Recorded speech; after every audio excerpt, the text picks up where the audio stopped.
Satuan Tugas Bantuan Likuiditas Bank Indonesia atau BLBI hari ini memanggil Hutomo Mandala Putra alias Tommy Soeharto untuk menyelesaikan tunggakan utang.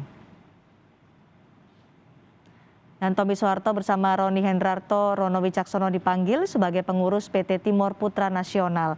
Hingga sore ini belum tampak kehadiran Tommy Soeharto atau perwakilannya. Panggilan dilayangkan terhadap Tommy Soeharto untuk datang ke gedung Kementerian Keuangan yang dijadwalkan pada pukul 15 waktu Indonesia Barat.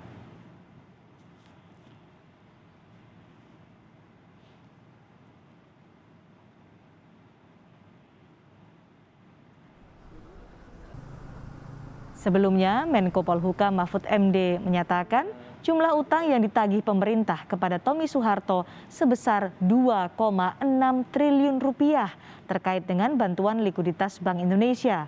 Mahfud menegaskan Tommy Soeharto merupakan satu dari 48 obligor dan debitur yang diminta membayar utang. Di sisi lain, Transparansi Internasional Indonesia mempertanyakan efektivitas Satgas BLBI dalam pelacakan aset milik obligor.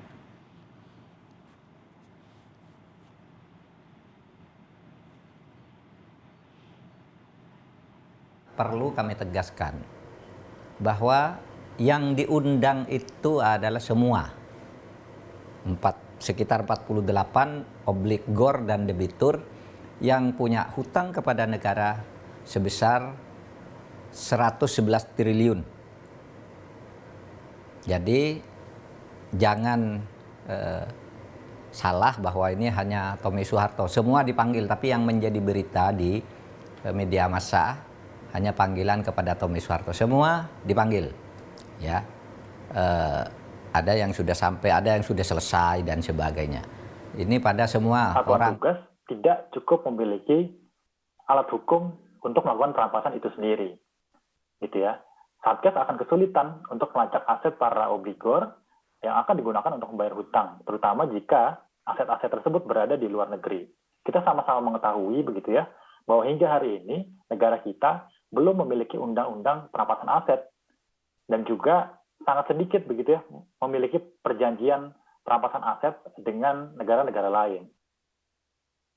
Informasi paling akhir soal panggilan terhadap Tommy Soeharto oleh Kementerian Keuangan akan dilaporkan jurnalis Kompas TV Tifal Solesa di sana. Tifal, sudah adakah informasi apakah Tommy Soeharto akan memenuhi panggilan atau akan ada penjadwalan lagi? Ini yang masih kami tunggu konfirmasi dari pihak Direktorat Jenderal Kekayaan Negara DJKN Kementerian Keuangan Republik Indonesia, yang mana dirjennya Renok Silaba menjadi ketua pelaksana dari Satgas kasus bantuan likuiditas Bank Indonesia atau BLBI. Jadwalnya terhadap Hutomo Mandala Putra alias Tommy Soeharto ini akan dipanggil oleh pihak Satgas BLBI di gedung ini seharusnya pada pukul 3 sore tadi begitu untuk bisa hadir. Namun sampai dengan saat ini kami belum melihat tanda-tanda kedatangan dari Hutomo Mandala Putra di sini.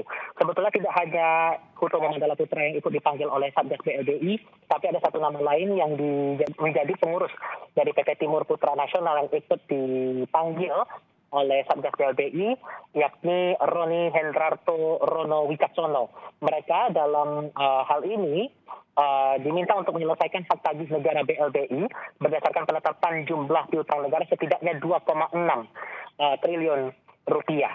Nah, kenapa kemudian mereka dalam hal ini Tommy Soeharto dan juga Roni Hendrarto dipanggil dengan atribusi atau dengan posisi sebagai pengurus dari PT Timor Putra Nasional, ditengarai bahwa bantuan likuiditas Bank Indonesia atau BLBI yang seharusnya membantu kinerja bank milik Tommy Soeharto yang bernama Bank Pesona Utama kala itu di era 97 akhir atau awal 1998 ini, yang harusnya membantu kinerja bank itu malah sebagian diantaranya digunakan untuk membantu usaha milik dari Tommy Soeharto ini sendiri. Nah, ini yang perlu diklarifikasi oleh pihak Satgas BLBI dan menelusuri atau memetakan aset dari Tommy Soeharto ini.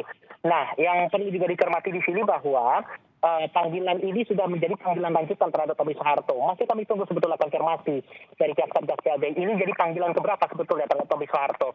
Dan apabila kemudian saat ini panggilan tersebut atau panggilan lanjutan itu tidak diindahkan, apakah akan ada panggilan lanjutan atau langsung masuk ke dalam ranah pidana seperti yang sudah sempat disampaikan oleh Menko Polhukam Mahfud MD.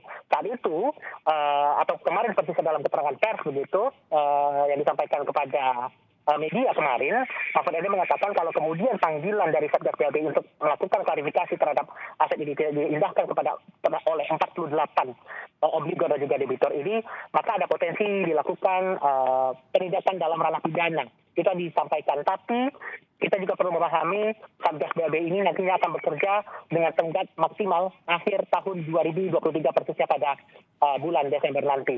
Hari ini sebetulnya tidak hanya nama Tommy Soeharto maupun juga Roni Hendrato Rono Wicaksono yang ikut dipanggil. Pada pukul 10 pagi tadi juga seharusnya ada nama lain, yakni Agus Anwar yang juga melakukan klarifikasi terhadap hal yang sama. Besarannya menyelesaikan hak tagih negara BLBI 635,4 miliar dalam rangka PKPS Bank Pelita Iskis Marat, dan ada 2 penyelesaian hak tagih lainnya yang juga diumumkan oleh Satgas BLBI melalui pengumuman media massa di Harian Kompas pada tanggal 23 Agustus 2021 lalu. Tidak hanya bertugas untuk melakukan penagihan dan juga litigasi, pokok ataupun juga tugas pokok dari Satgas BLBI ini juga ada 2 poin lainnya, yakni melakukan pendataan dan juga pengumpulan dari sejumlah bukti-bukti berkenaan dengan aset-aset dari para debitur dan juga obligor, serta melakukan pelacakan. Dan pelacakan ini dibantu juga oleh Badan Intelijen Negara, kemudian Kementerian Agraria dan Tata Ruang, serta Pusat Pelaporan dan Analisis Transaksi Keuangan dan PPATK. Nah, ini juga kami masih tunggu keterangan dari Dirjen Kekayaan Negara. Apakah sudah ada konfirmasi bahwa Tommy Soeharto ini hadir atau tidak, dan bagaimana langkah selanjutnya? Cindy. Oke, Tifal, sampai kapan Tommy akan ditunggu hari ini, dan jika tidak hadir pada panggilan kali ini, apa ada konsekuensi hukumnya atau panggilan paksa? Iya, ini yang masih kami juga tunggu konfirmasi dari Dirjen Kekayaan Negara Riona Silaban yang juga menjadi ketua Satgas dari BLBI. Apakah ada kemungkinan itu dilakukan pemanggilan paksa, lalu bagaimana metode pemanggilan paksa ini sendiri, lalu bila tidak apa alternatif untuk pemanggilan selanjutnya terhadap yang bersangkutan.